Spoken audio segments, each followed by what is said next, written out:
찾아서 함께 봉독하도록 하겠습니다. 요한복음 21장 1절부터 13절까지입니다. 그 후에 예수께서 디베라 호수에서 또 제자들에게 자기를 나타내셨으니 나타내신 일은 이러하니라. 시몬 베드로와 디두모라 하는 도마와 갈릴리 가나 사람 나다나엘과 세베대의 아들들과 또 다른 제자들이 함께 있더니 시몬 베드로가 나는 물고기 잡으러 가노라 하니 그들이 우리도 함께 가겠다 하고 나가서 배에 올랐으나 그날 밤에 아무것도 잡지 못하였더니 날이 새어갈 때에 예수께서 바닷가에 서셨으나 제자들이 예수이신 줄을 알지 못하는지라. 예수께서 이르시되 얘들아 너희에게 고기가 있느냐? 대답하되 없나이다.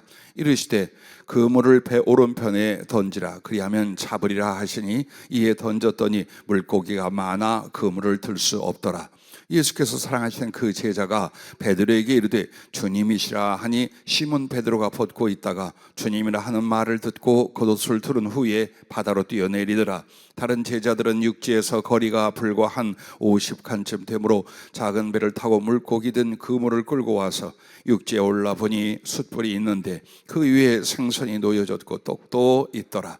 예수께서 이르시되 지금 잡은 생선을 좀 가져오라 하시니 시몬 베드로가 올라가서 그물을 육지에 끌어올리니 가득히 찬 큰 물고기가 153마리라. 이같이 많으나 그물이 찢어지지 아니하였더라. 예수께서 이르시되 와서 조반을 먹으라 하시니 제자들이 주님이신 줄을 아는 고로 당신 누구냐 감히 묻는 자가 없더라. 예수께서 가셔서 떡을 가져다가 그들에게 주시고 생선도 그와 같이 하시니라. 아멘.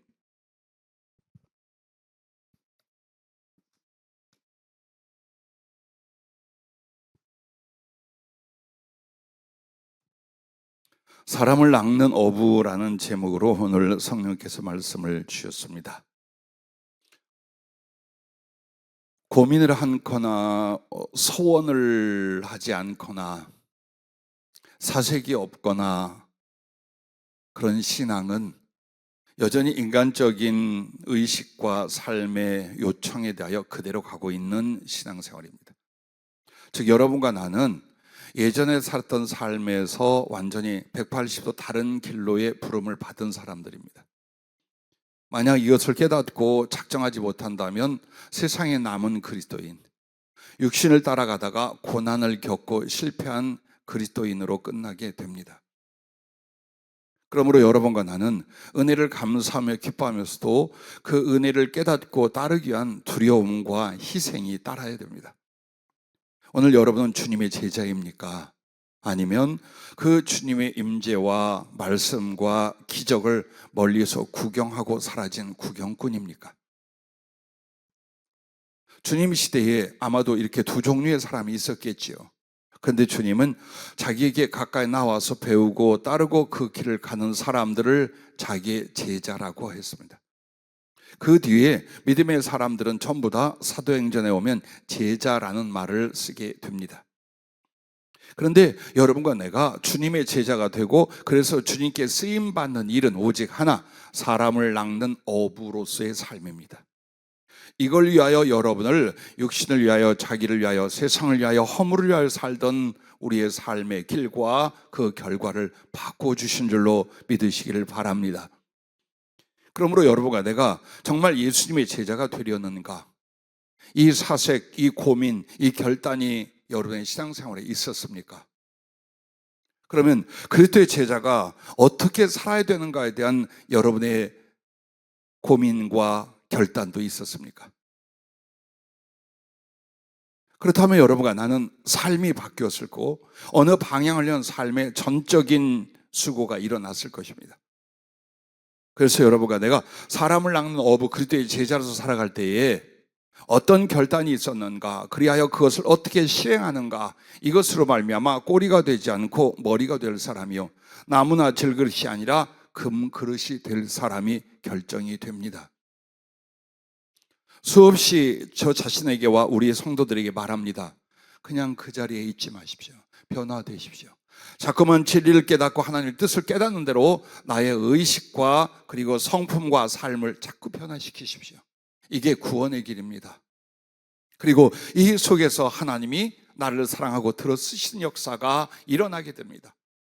왜 수십 년 세월을 보내고 그냥 연단이라 혹은 무능함이라 혹은 꿈은 있을 때 성취 못하는 머뭇거림이라 자, 이런 식으로 왜 우리가 살아가야 됩니까? 그것은 주께서 끊임없이 말씀으로 성령으로 하나님의 뜻이 무엇인가를 가르쳐 주십니다. 그런데 우리가 결단을 내리거나 행동으로 옮기지 않기 때문입니다. 자, 여러분은 아마도 주님 앞에 머리가 될지언정 꼴이 되지 않기를 원할 줄로 압니다. 즉 머리가 된다는 건 많은 영혼들을 돕고 지도하고 이끌어가는 바로 그 삶을 가르쳐 말합니다. 동시에 꼴이라고 하는 건 신앙생활을 하든 무엇을 하든 사람의 도움 없이는 자립을 못해. 주의 일은 그냥 자기 하나 가꾸지를 못해. 그게 꼴이에요. 또한 금그릇이란 뭡니까? 하나님께서 쓰시기에 가장 합당하여 거기에 더욱 거룩한 것과 복된 것을 부어주고 그걸 나누어주게 하는 거예요.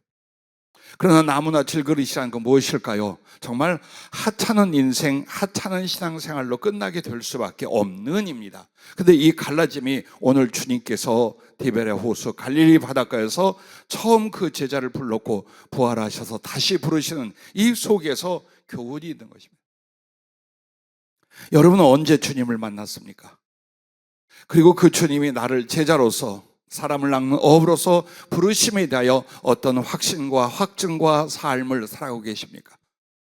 이 부분에서 변화가 일어나지 않는다면 모든 말씀과 모든 약속과 모든 기도가 희미할 것이요 결과가 아름답게 이루어질 수가 없습니다. 왜냐? 주님의 십자가와 구원과 부르심과 우리를 또 파송하심은 단 하나, 사람을 낚는 어부가 되게 하는 것, 여기에 있기 때문인 줄로 믿습니다. 그러면 오늘 이 본문 말씀에 보면은 단어가 나옵니다. 예수님하고 그 제자들 그 사이에 바다, 즉 디베랴 호수, 갈릴리 호수라는 바다라는 것이 나오고 그 다음에 그 바다에 배를 띄우는 배가 나오고 그물이 나오고 고기를 잡는 행위가 나오고 그 다음에 정말 넘치도록 큰 물고기 153마리가 나옵니다. 오늘은 이 부분에 대해서 여러분에게 하나씩 영적인 교훈, 주 앞에 실천할 삶의 방향에 대해서 말씀을 드리려고 합니다. 첫째는 바다입니다. 여기서 디베랴 호수라 하고 또 다른 성경에는 갈릴리 호수라는 말도 나옵니다. 굉장히 커서 바다라고 합니다. 특별히 구약 성경이나 신약 성경의 바다라고 하는 것은 이제 지중해 이상 정말 짠 물로 되어 있는 바다도 바다라고 합니다만 대부분 뭐라고 하느냐? 많은 물을 가리켜 바다라고 합니다. 그러니까 지금처럼 정확히 민물이냐 짠물이냐 호수냐 혹은 바다냐 대양이냐 이런 구별이 없었어요. 물이 엄청나게 많으면 그것을 바다라고 말하던 시대예요. 그래서 갈릴리 호수를 호수라는 표현도 있지만 바다라고 주로 말합니다. 그러면 이 바다에서 제자들은 고기잡이로 일을 했었고 주님을 만나 부름을 받았었어요. 그리고 부활하신 주님 도망쳐버렸던 제자들 다시 갈릴리 바다 디베랴 호수에서 만나고 있습니다. 그럼 이 바다가 뭐냐? 세상을 의미합니다. 그런데 여러분과 내가 세상을 의미하고 단지 먹고 살기 위해서라면 3절 말씀을 보십시오. 배에 올랐으나 그날 밤에 아무것도 잡지 못하였더니 라는 인생의 결과를 가져옵니다. 여러분과 내가 이 세상에 태어난 것은 하나님이 우리를 사랑의 대상으로 구원을 하기 위하여 그리고 이 땅에서 하나님의 사랑과 충성의 일을 하여 하나님 나라를 준비시키려고 보냈어요. 즉 이 세상에는 밥 벌어 먹고 사는 겨우 생계나 육신을 위하여 살고자 하는 그 터로 우리를 보내신 게 아니라는 거예요. 그런데 만약 그리스도인으로서 겨우 육신과 세상을 위하여 살아간다면 이 세상에서 우리는 그날 밤에 아무것도 잡지 못하였더라는 결과가 오는 거예요. 즉 영혼의 구원도 하나님의 사랑과 은총도 잡지 못하고 세상에서 부귀 영광과 마음껏 누릴 행복도 잡지 못한 허무로 끝나는 인생이 되고 만다라는 것입니다. 그리고 마태복음 14장에 보면 갈릴리 바다에서 제자들이 건너가다가 풍랑을 만납니다. 그리고 고난을 말할 수 없이 겪습니다. 그게 세상을 살아도 우리의 인생이에요. 그리고 그 위를 걸어갈 수 있기를 바랐던 이 베드로가 파도를 쳐다보고 그 소리를 들으며 두려워하여 빠져갑니다. 이 두 사건, 두 단어를 볼 때에 바다란, 즉 세상에 뭐냐, 고난, 고생을 지질이 하다가 결국 거기에 침몰되어 죽는 곳, 성경은 이걸 우리에게 암시하고 계신 것입니다. 그러므로 여러분의 삶의 목적과 그리고 이 같은 세상이지만 이 세상에서 여러분은 무엇을 위하여 사느냐에 따라서 허무로 끝날 것이냐, 하나님도 붙들지 못하고 세상의 것도 얻지 못한 인생으로 끝날 것이냐, 아니면 모든 것들을 얻고 누리고 하나님께 영광을 돌리는 삶으로 살 것이냐, 그것이 어디에 있습니까?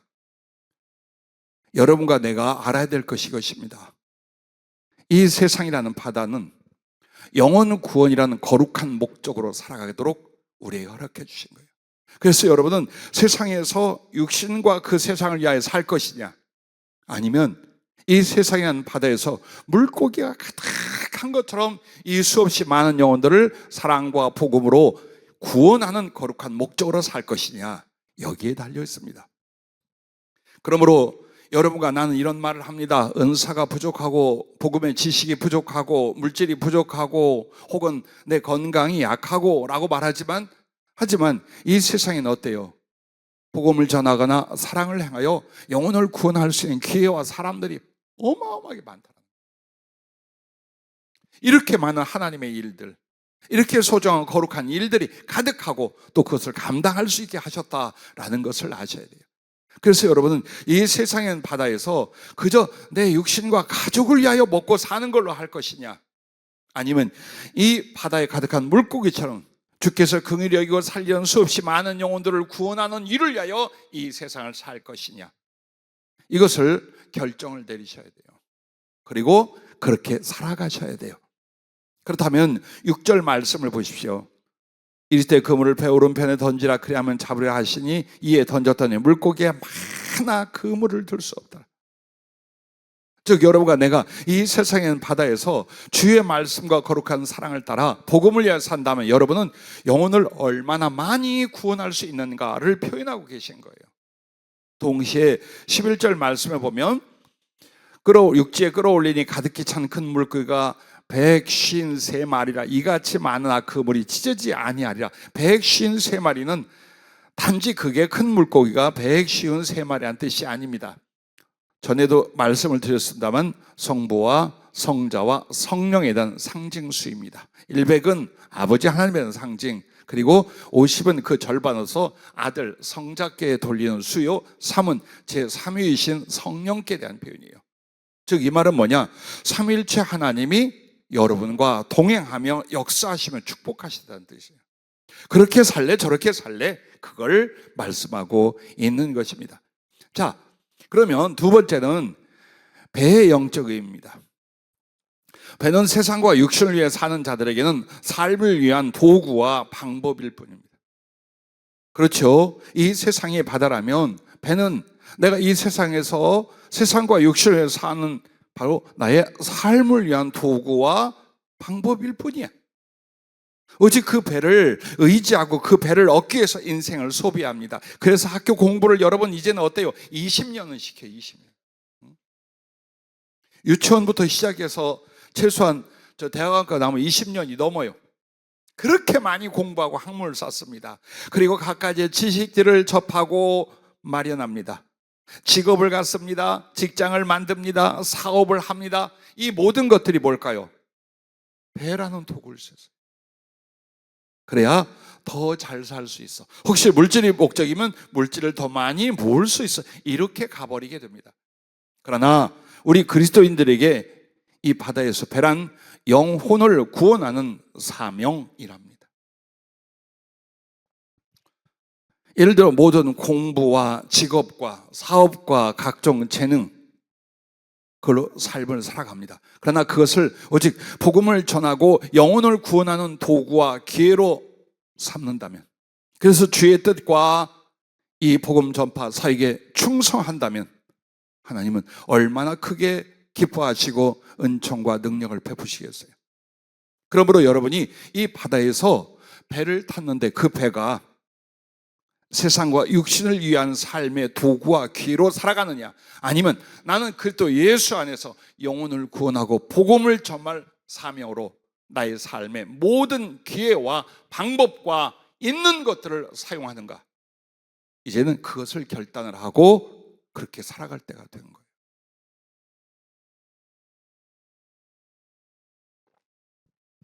주님도 저도 제일 싫어하는 종류가 하나 있어요. 머리를 쓰는 사람들.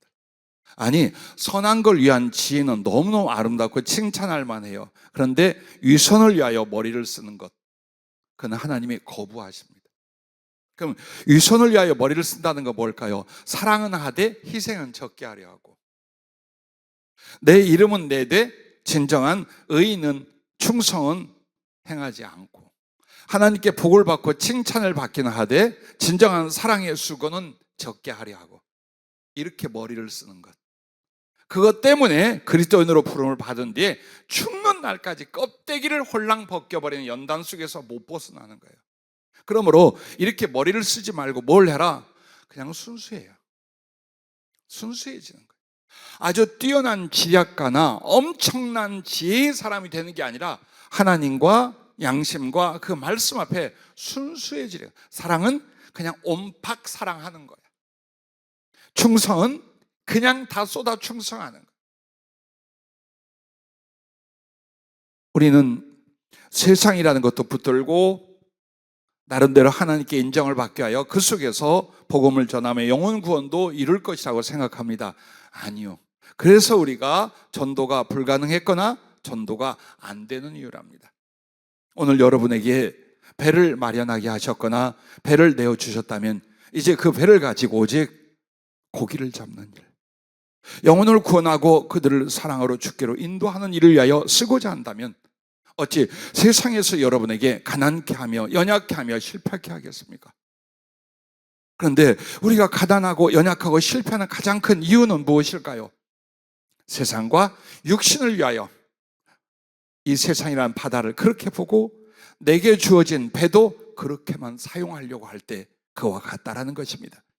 그러므로 여러분과 나는 주님 앞에서 내 삶에 주어진 모든 것들을 가지고 영혼을 구원하려 하고 그리스도를 높이려는 바로 그 도구와 기회를 삼아 주의 뜻과 충성을 하는지, 아니면 이 배라는 도구를 무엇을 위해 쓰는지 오늘은 다시 돌아보라라고 하셨습니다. 자, 세 번째, 이제 바다가 있어요. 배를 몰고 나갔어요.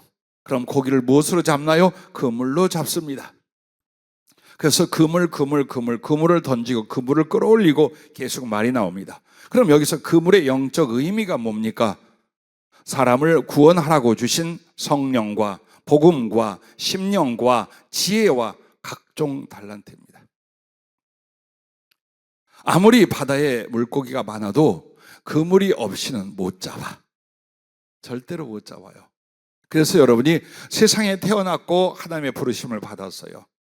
그리고 내가 나아가서 복음을 전할 수 있는 나의 기회로서 배를 몰고 나갔어요.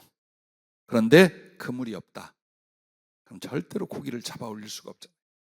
그러면 여기서 그물이 바로 주님이 주신 각종 달란트들인데 그 중에 으뜸은 성령이요 복음이십니다. 그 다음은 내가 주 안에서 만들어가는 성품이요 그리고 지혜들입니다. 그리고 나머지 모든 것들이 다예요. 자, 이것을 가지고서 이제 여러분은 어떻게 해야 돼요? 그물을 잘 만들어야 돼요. 하나님이 주신 은혜와 또 나의 수고와 순종을 통해서 내가 사명자라면 고기 잡는 그물을 잘 만들어서 합당하고 유용하게 쓸 줄 알아야 합니다. 그래서 오늘 그물에 대해서 6절에서는 이렇게 말합니다. 고기를 많이 잡았는데 물고기가 많아 그물을 들 수 없더라라고 말합니다. 그럼에도 11절에는 그물이 찢어지지 아니하더라라고 말합니다. 많은 물고기를 잡으려면 큰 그물을 만들어야 되겠죠. 그러나 큰 그물은 많은 고기의 중력에 의하여 찢어지고 파손될 수 있으므로 또한 튼튼하여 크고 튼튼한 그물을 준비해야 되겠죠. 이처럼 여러분과 내가 살면서 항상 하나님의 뜻과 영혼 구원을 위하여 모든 걸 맞추는 거예요. 성령을 구할 때도 내가 하나님을 알고 사랑하여 그 하나님의 사랑과 생명을 전하는 자로 살게 하여 성령을 구하는 거예요.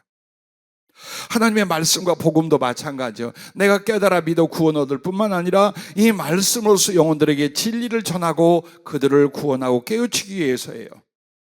또한 여러분이 성품을 만들고 심령을 만드는 것도 여러분 다른 사람들에게 맞추어 긍휼의 사람, 자비의 사람, 관용의 사람, 기쁨의 사람, 그리고 사랑의 사람이 되기 위하여 나의 성품을 만드는 거예요. 그냥 기분이 좋더라, 심령이 상하지 않고 복잡하지 않은 것이 심령이 성품이 좋은 거예요. 그게 아니에요. 하나님을 섬기는 일과 영혼들을 구원하는 일에는 만남이 있어야 돼요. 관계가 있어야 돼요. 왜 복음을 못 전하냐? 여러분은 1년 내내 관계를 맺지 않아요. 아주 일상적인 것, 생활적이거나 사업적이거나 직장적인 이 관계 외에는 만들질 않아요. 뭘 안 만들어? 친분을 만들질 않아요. 그럼 친분을 못 만드는 이유가 뭐냐? 속이 빌어먹게 생겼거나 성품이 별나게 생긴 사람들이에요. 잘 생각해 봐요. 내 주변 사람이 못해 처먹었어요. 아니면 내가 자꾸 선을 긋거나 사람을 구별하거나 불편해하거나 혹은 무관심하거나 이 성품이에요. 잘 보세요. 그래서 주님이 그리스도의 성품이란 것, 그 성품으로서 그리스도를 사랑하고 순종할 수 있는 것이며 동시에 사람을 사랑할 수 있는 거예요. 여러분이 사람을 사랑할 성품과 성품적 심령이 안 만들어지면 사람 붙여놔봐요. 부담이 돼 죽겠어. 사람이 부담이 돼. 그래서 내가 나의 삶의 유익을 위하여 이용을 하려고 할 때는 엄청나게 가까이 가요. 그런데 본심이 나올 때는 사람에게 차고 냉정해요. 이걸 부끄러워하지 않아요. 이걸 악하다고 생각을 않는 거예요. 그래서 여러분의 성품은 감추질 못해요. 내가 이 사람에겐 잘하고 저 사람에겐 함부로 하고 하죠? 그거 다 하나님이 알고 나중에 사람들이 다 알아요. 그래서 우리가 정말 하나님의 뜻을 이루고 충성을 위하여 영혼을 구원하려면 성령님이 필요하고 말씀이 필요하고 그 다음에 뭐냐? 예수님을 닮은 사랑의 성품이 필요한 거예요. 그 성품의 변화가 없는 사람은 주님도 때로는 오랫동안 영혼들을 돌본 저도 기대를 안 해요. 그 사람은 기대 안 합니다. 그냥 긍휼을 위하여 축복을 위하여는 하나, 이 사람은 나중에 하나님이 이렇게 복을 주고 들어 쓰실 것이고 하나님이 이렇게 은혜를 줄 것이다. 그 기대 안 해요. 왜? 사람의 한 존재는 자기의 성품이에요. 그게 나의 모습이야. 내 영혼의 모습이에요. 근데 이게 사랑을 위하여 하나님이 쓰실 도구로서 성장이 안 돼. 변화가 안 돼. 그럼 거기서 끝이에요. 이게 무서운 거예요. 자기는 뭐 내 자존심이야, 내 고집이야, 내 기질이야. 넌 그 가운데 죽는 거야. 그 가운데 죽어가는 거야. 근데 여러분 절대로 왜 그런가를 보십시오. 얼마나 중요한가. 이게 그물이라 그랬어요. 성품이 그물이라. 즉 영혼을 만나 사랑하고 관계를 맺고 그리스도께로 인도하고 그 영혼을 구원하고 거듭나고 양육시키는 모든 과정에 뭐가 필요하냐? 여러분의 주님을 닮은 성품이 필요한 거예요. 이거 못 만들면 주의 종이고 뭐고 사명자고 뭐고 없어요. 솔직히 없어요. 그거 절대로 없어요. 많은 이들이 착각을 해요. 신학을 공부하고 성경을 깊게 읽고 연구하고 공부해서 설교하는 것인 줄 알아요. 목회나 사역은 설교가 아니야. 설교는 아주 지극히 작은 일부분이에요. 그럼 뭐냐? 사람을 사랑하고 돕는 거예요. 진심으로 사람을 사랑하고 돕는 거예요. 그러려면 기능이 아니라 뭐가 필요해요? 마음이 필요한 거예요. 성품이 필요한 거예요. 그래서 꽤 많은 시간을 사람들과 만나고 1년 동안 사람들과 관계를 맺었는데 한 사람에게도 여러분 빛이 되거나 소금이 되거나 구원의 역사를 못 이룬다. 얼마나 못됐으면, 얼마나 이기지고 악하고 치우쳐 있으면 어쩌요? 사람들하고 자그마한 친분도 관계도 못 맺냐 이 말이에요. 그래서 주님이 오늘 여러분이 그물은, 영혼을 구원하는 그물은 바로 성령이시고 복음이시다. 그리고 나서 너의 성품이요 또 그 성품과 함께 만들어갈 지혜이다. 그리고 나머지 다예요. 우리가 자꾸 잊어요. 왜 성품을, 심령을 아름답게 사랑스럽게 만들어야 되는가? 그 모습 그대로 주님을 영접하고 사랑하는 거예요. 그리고 무엇보다도 여러분 이걸 하나 기억하세요. 내 마음을 하나님의 뜻대로 바꾸지 않아요. 예수님을 닮은 성품으로 변화시키잖아요. 그게 바로 마음을 하나님께 드림이에요. 그게 하나님께 드려지는 거예요. 내가 주께 나의 마음 뭘로 드릴 건데, 마음을 드린다는데 그 마음은 엉망진창인걸? 그게 아니라 하나님이 기뻐할 심령 상태로 나를 자꾸 바꾸는 거예요. 그 바꾸는 변화가 나의 마음을 주님께 드린 거예요. 그러면 주님은 이 마음과 성품을 가지고 영혼을 구원하며 그들에게 지시한 사랑의 실천을 이루게 하는 거예요.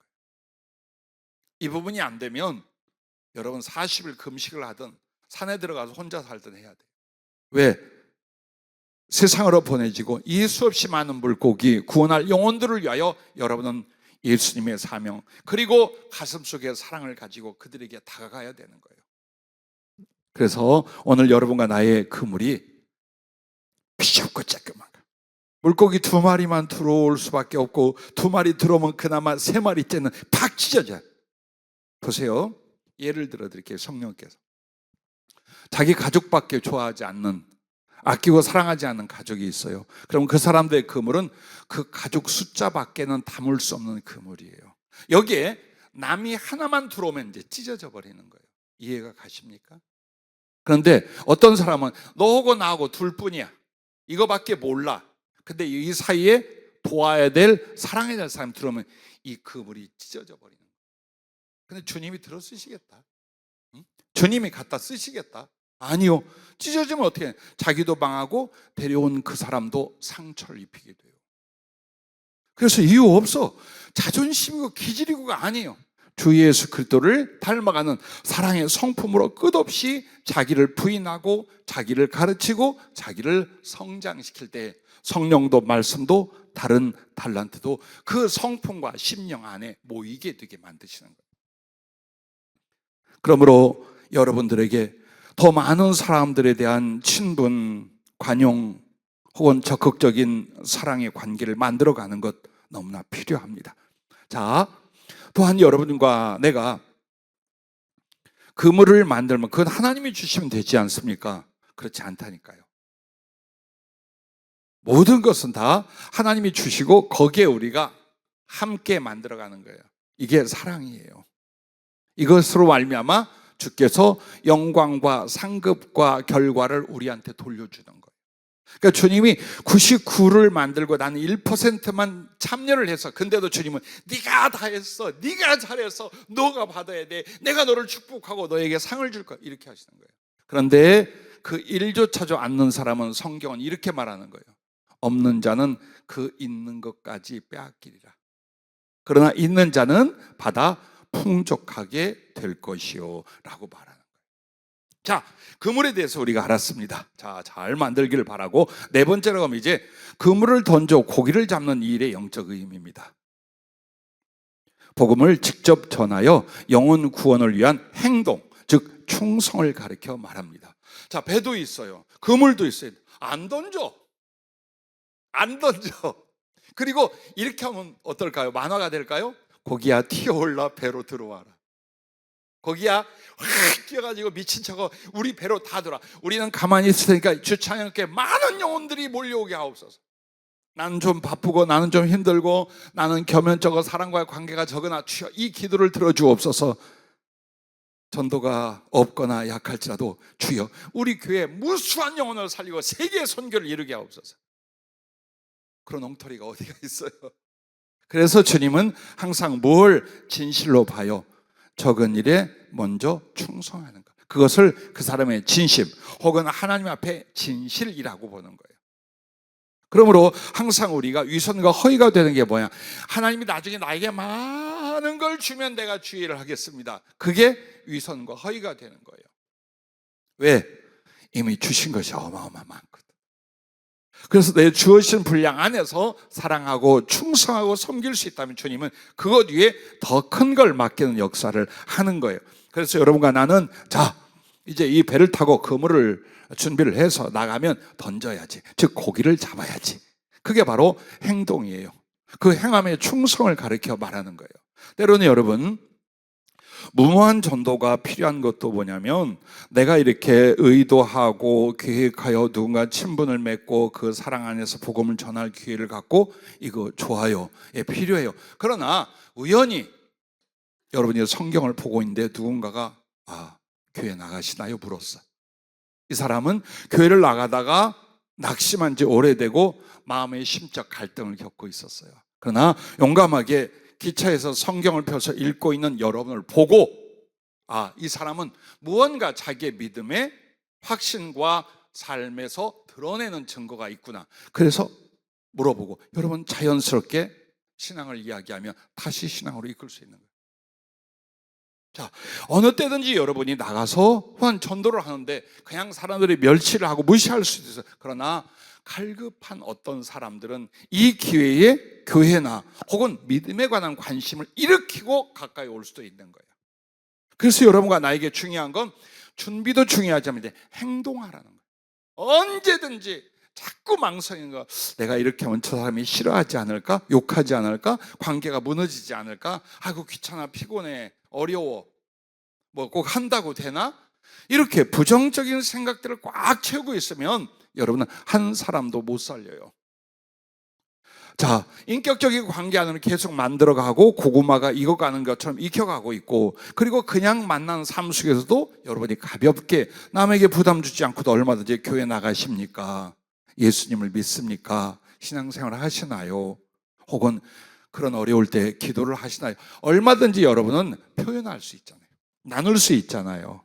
그렇게 하면서 살며시 전도지 한 장을 주거나, 혹은 좋잖아요. 예배 링크 보내드려서 괜찮을까요? 그렇지 않으면 안 들으셔도 돼요. 한다든가. 우리는 행동으로 말미암아 여러분과 내가 막 어마어마한 일을 해야 된다라고 생각. 아니요. 가볍게 빠르게 가까운 쪽에서 자꾸 행동하며 복음을 전하는 것입니다. 그물 한 번 던져서 안 되면 두 번 던지고 세 번 던지고, 예를 들어 만선으로 돌아오기까지 그물질을 얼마나 많이 했을까요? 그것처럼 바로 이 그물을 가지고 이제 여러분이 고기를 잡으려고 던지는 것은 행동을 가르쳐 말한다, 충성을 가르쳐 말한다라는 것입니다. 그래서 여러분과 나에게 사도행전 1장 8절에 이렇게 말합니다. 오직 성령이 너희에게 임하시면 너희가 권능을 받고 예루살렘과 온 유대와 사마리아와 땅끝까지 이르러 내 증인이 되리라 하시니라. 그럼 이 말씀이 뭡니까? 예루살렘, 그 다음에 그 주변의 온 유대, 그 넘어 사마리아, 갈릴리 북부 지역, 그리고 그렇게 해서 소아시아 지역을 거쳐서 그때 당시 땅끝이라 말하는 건 로마요, 스페인, 저쪽 남부 끝, 바다 끝까지를 말해요. 그래서 정말 사도는 그렇게 했어요. 즉 이 말은 뭐냐? 행동했더라는 거예요. 근데 그냥 은혜를 받고 성령을 받고 사랑을 나누고 예루살렘에 흥청망청 넘쳐나는 은혜를 누렸어요. 안 가네. 거기서만 먹고 마시고 은혜를 누리고 있고 나가야 되는데 안 나가네. 그 바람에 스테반이 순교하고 야고보가 죽고 엄청난 교회 핍박과 환란이 오죠. 그래서 흩어지기 시작했는데 이 성령의 사람, 사명의 사람들은 가는 곳마다 어때요? 사람들에게 의와 사랑을 행하고 그들에게 성령 안에서 복음을 전파하기 시작했어요. 그래서 온 유대와 사마리아 지역과 나아가 로마 지역, 유럽 지역까지 다 복음을 전하는 일이 일어나게 됩니다. 그러므로 우리는 1차 내가 온전하냐 하지 못하느냐가 아니라 언제든지 복음을 전하고 전도를 행하며 충성할 수 있느냐, 여기에 달려있다는 것입니다. 그러면 여러분과 내게 이거예요. 이렇게 복음을 전하는 직접적인 행동을 할 때, 충성을 할 때 중요한 건 뭐냐면 성령께 순종함이에요. 여러분과 내가 참 어려운 일들 많이 겪고 나름대로 진실하다, 열심이다라고 하는데도 열매가 적은 이유는 가만히 뒤돌아보세요. 둘 중에 하나가 결여되어 있거나 둘 다 막혀 있거나 그럴 거예요. 그럼 그게 뭡니까? 성령이 하신 지시와 명령을 들을 수 있느냐, 들었더니 내가 그것을 곧바로 순종하여 행할 수 있느냐, 이 부분이었던 거예요. 제가 여러분에게 누누이 말씀드리는 실패 중에 하나가 2003년도에 미국에 가라는 성령의 지시가 있었어요. 그게 언제부터 있냐? 2000년도부터 있었어요. 그때 2003년에 우리는 여기에 교회를 세우기 시작을 했어요. 자, 교회 건축이 시작되고 있는데 미국에 가라. 그리고 미국에서 정말 갈 기회에 연락이 와서 집회를 해달라. 근데 나는 그걸 사양을 했어요. 두 가지 이유 때문이었어요. 하나는 교회가 건축되고 있다는 것, 그래서 자리를 비우기 어렵다는 것. 또 하나는 그때 당시 지금과 같지 않아요. 한국의 목사님들은 미국의 입국 비자가 굉장히 어려웠어요. 왜냐하면 미국 가서 돌아오지 않는 목회자가 어마어마하게 많아요. 아틀란타에 갔더니 수만 명이 넘는다 그래요. 한국인 목사로 와서 그냥 일반 직업을 가진 이들이. 그래서 목회자가 미국에 간다라면 비자를 안 내준다, 이게 아주 쫙 퍼져 있던 시대예요. 그 두 가지를 핑계로 못 갔어요. 그리고 아마도 2005년, 2006년이 돼서 갔어요.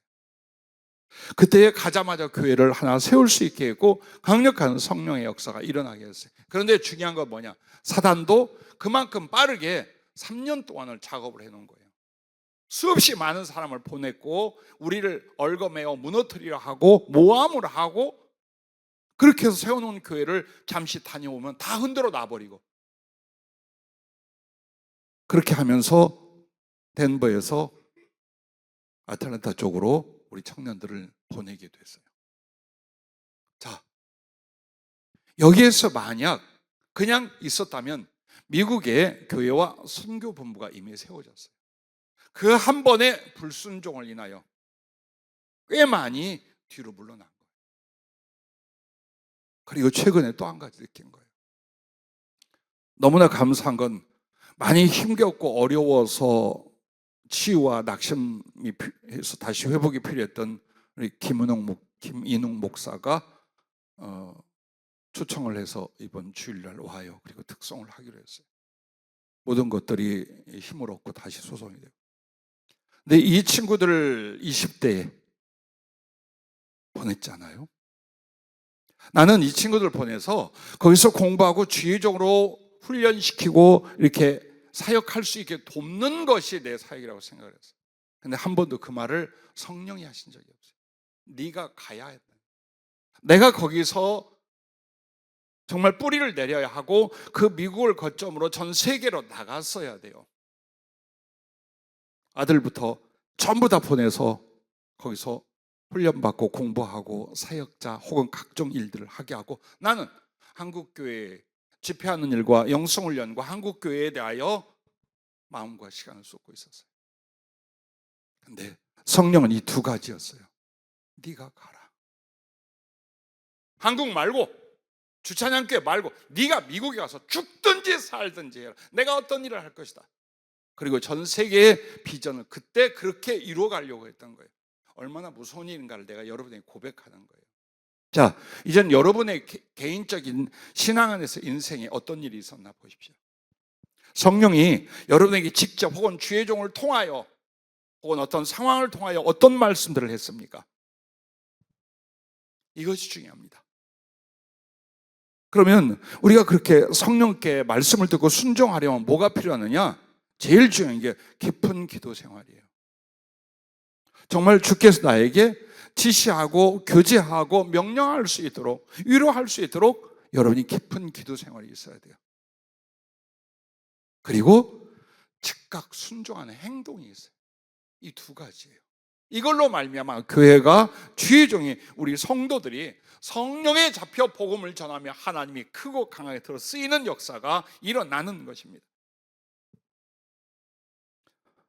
그러므로 사도행전에 보면은 여러분과 나에게 주는 교훈이 이거예요. 사도행전 9장에 사도 바울이 되기 전 그는 사울이라는 이름으로 등장하죠.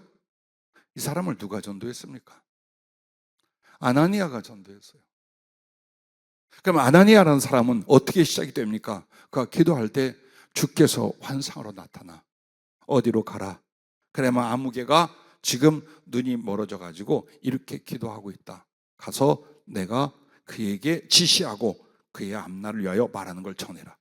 아우 주님, 이 사람 나도 알아요. 얼마나 핍박하고 악하고 정말 교회를 다 잔멸해버리고 믿는 사람 죽는 자리에 끌다가 그런 자리 아닙니까? 떠들지 마, 그냥 가. 그가 기도하고 있어. 가라. 장차 이방인들에게 그리고 임금들이나 특별한 존재들에게 복음을 전한 나의 그리스다. 그가 받는 고난을 네게 볼 거야. 가라. 그때 이리저리 변명 안 갔더라면 어떻게 했을까요? 아나니아 갔습니다.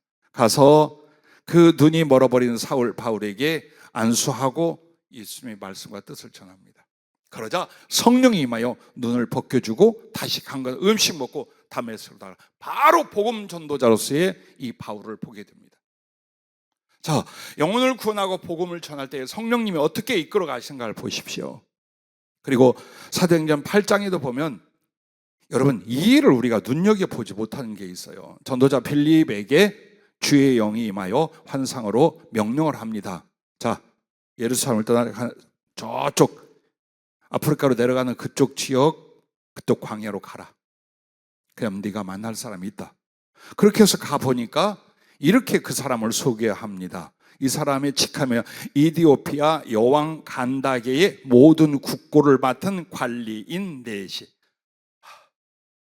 그냥 이름을 하나 말해주면 좋겠는데, 자, 이디오피아 여왕 간다게의 모든 국고를 맡은 관리인 넷이라는 사람이 예루살렘에서 그 여호와께 대한 신앙, 유대인의 그 신앙으로 예배를 드리고 돌아가는 길이에요. 가서 예수님을 전합니다. 세례를 받습니다. 그리고 그는 돌아가고 빌립은 성령이 번쩍 들어올려 다른 지역으로 전도자로 가게 합니다. 여기에서 보십시오. 그러면 왜 많은 사람을 제쳐두고 먼저 또 다시 말할까요? 이디오피아 여왕 간다게의 모든 국고를 맡은 관리인 넷을 왜 전도하게 했을까요?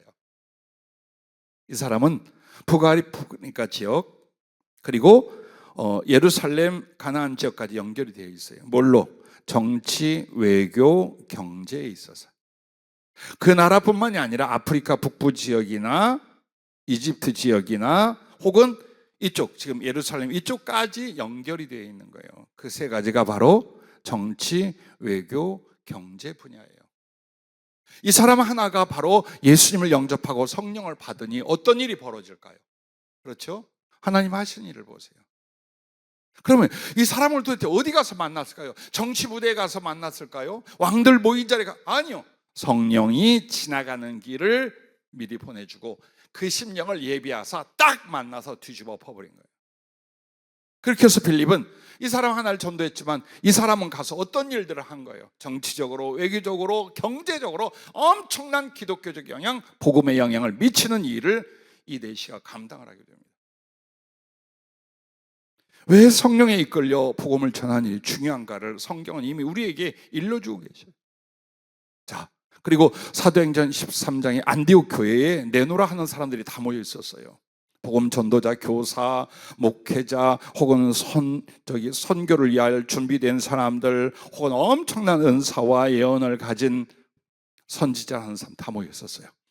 근데 그때에 금식하고 기도하고 있는 중에 성령이 이르시되 내가 불러 시키는 일을 위하여 바나바 사울을 따로 세우라 하시니 이에 금식하며 기도하고 두 사람에게 안수하여 보내니 두 사람이 성령의 보내심을 받아 이렇게 말합니다. 이때부터 이 두 사람은 복음 전도자에서 뭐가 됐냐? 나중에 사도가 돼요.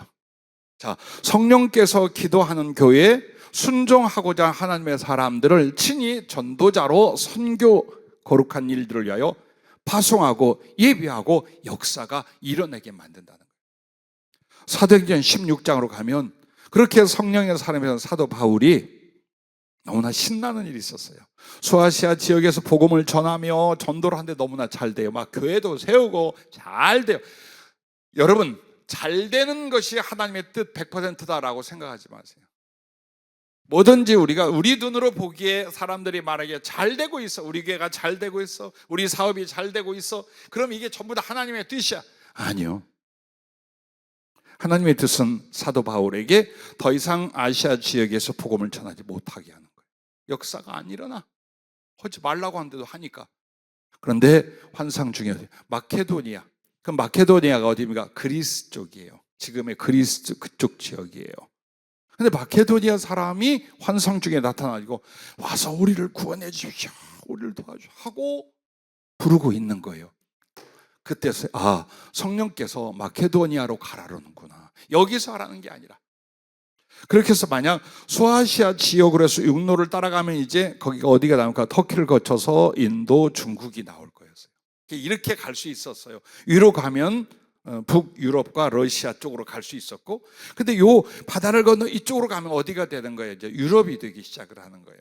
즉 로마를 중심으로 하여 유럽 쪽에 복음 전파가 하나님의 계획과 먼저 역사였던 거예요.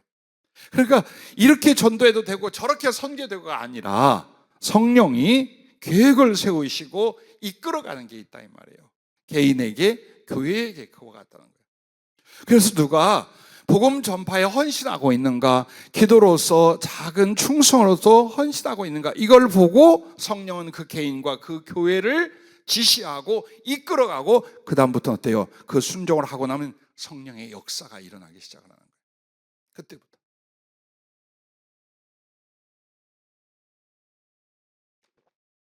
27살 단독 목회 신학대학 2학년 때부터 시작을 했고, 부교육자로 섬기고 담임으로 섬겨온 그 세월 동안에 저희가 본 것은 이거였어요. 성령이 지시하고 명령하는 걸 순종하면 복음 전파는 강력하게 기사와 표적과 함께 일어난다. 반드시 일어난다.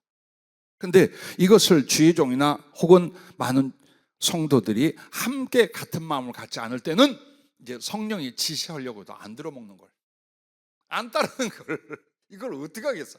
아무리 성령이 말씀하시래도 안 한단 말이에요. 그냥 자기 고집, 자기 성품, 자기 생각 이러잖아요. 그러면 이제 촛대를 다른 데로 옮기는 거야. 주찬양 교회가 아니라, 여러분이 아니라 다른 준비하는 사람, 사모하는 사람 쪽 하나님의 계획은 옮겨가 버리는 거예요. 그래서 우리가 성령으로 복음을 전한다는 게 너무나 능력 있고 행복해요. 그러나 듣지도 않고 순종하지도 않을 때는 모든 게 다 막혀버려요. 많은 우리 성도님들이나 주님의 종들이 이 교회 저에게 집회하고 또 이렇게 양육을 하면서 볼 때에 이걸 물어야 돼요. 나를 향한 하나님의 뜻이 뭡니까? 내가 지금 뭘 해야 됩니까? 사실은 이걸 물어봐야 돼요.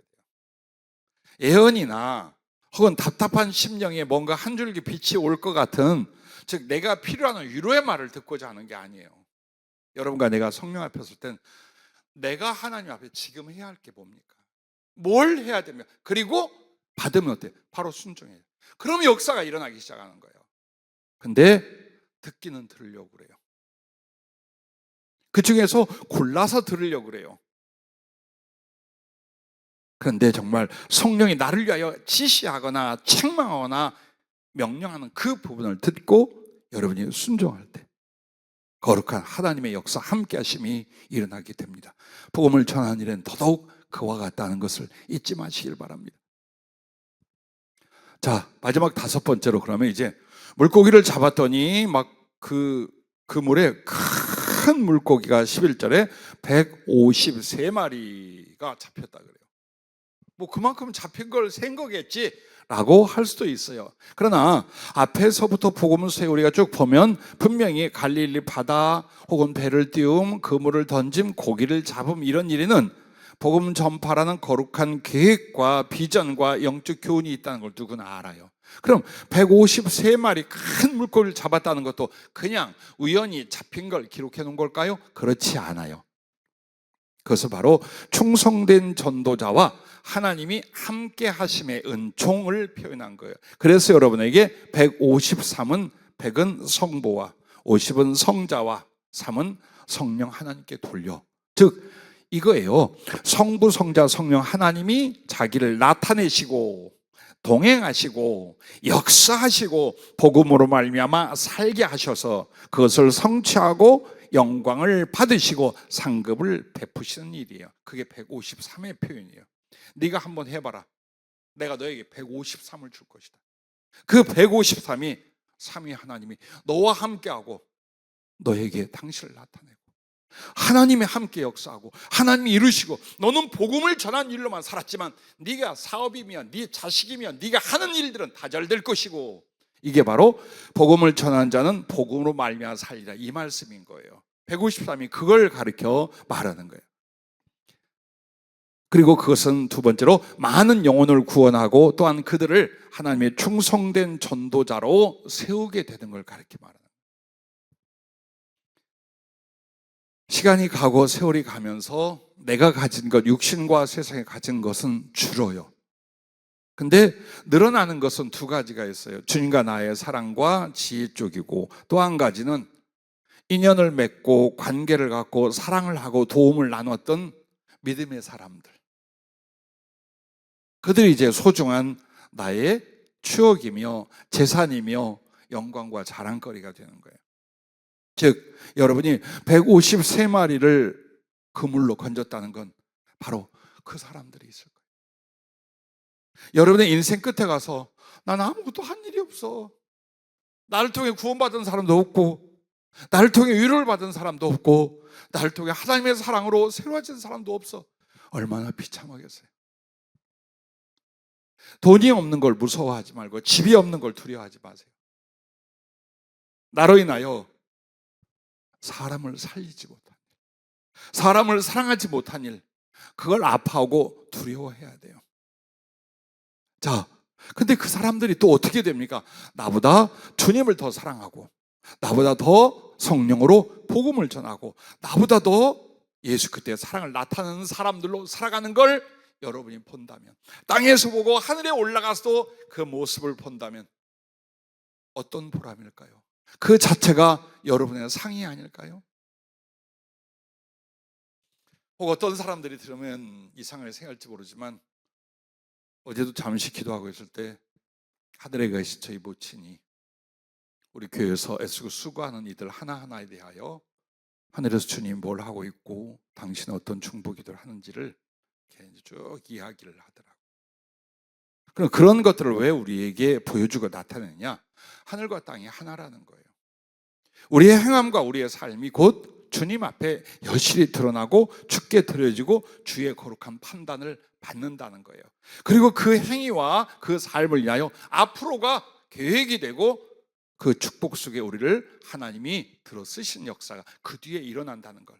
그걸 쭉, 그래서 누구는 2번 죽었다가 살아났으며, 누군가는 이런 계획을 가지고 주님이 너를 훈련하며 세우려 하고, 누군가에게는 이와 같고 이런 그것을 함께 나누며 경험하게 하신 일을 여러분에게 잠깐 말씀을 드려요. 그래서 지금 여러분과 나에게 이 바다, 즉 이 세상이란 걸 여러분은 어떻게 볼 것이냐, 그리고 이 세상에서 여러분에게 주어진 모든 것들로 삼위라는 배를 들고 나가 거룩한 그물로서 영혼 구원을 던진 이 삶을 살 것이냐. 그런데도 그렇게 충성하되 나의 자의로가 아니라 하나님의 말씀과 성령께 하나하나 순종하며 그 일을 성취해 나갈 것이냐. 이걸 통해서 153의 결과, 153의 인생과 축복이 결정이 되는 것입니다. 자, 우리는 너무나 잘 알고 있지만 왜 나의 인생에 전도가 잘 안 되는가? 3가지 이유 때문이래요. 첫째는 사명을 나도 모르게 부인하고 산대요. 사명을. 어떤 사명? 그리스도의 제자요, 복음을 전파하는 사람으로서 사명을 내가 나도 모르게 부인하는 거. 나는 남편을 위하여, 자식을 위하여, 혹은 내 육체의 생존을 위하여, 혹은 이 세상의 경제와 돈을 위하여 이쪽으로 자기의 사명을 가져가고 있는 거예요. 그렇다면 복음을 전하고 영혼을 살리는 사명에 대해서 나도 모르게 부인을 하고 있답니다. 그걸 부인을 하고 있으니 어떻게 구원의 역사, 하나님의 살리는 역사가 나를 통해 일어나겠어요? 안 일어난다는 거예요. 그럼 어떻게 할까요?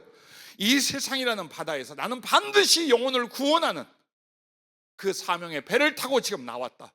그러므로 주여, 내가 그물을 만들고 이 그물로 말미암아 영혼들을 살리게 싸우니 나를 축복해 주옵소서, 나를 들어 써 주시옵소서. 이거부터 일어나야 된다는 거예요.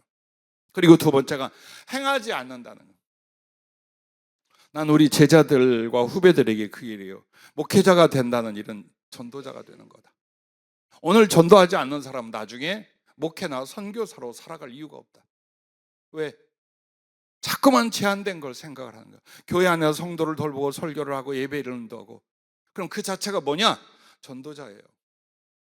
즉 목사는 누구냐? 선교사는 누구냐? 전도자라 그 말이에요. 그걸 위해 사는 사람이고 그걸 위해 모두 다 바치는 거예요.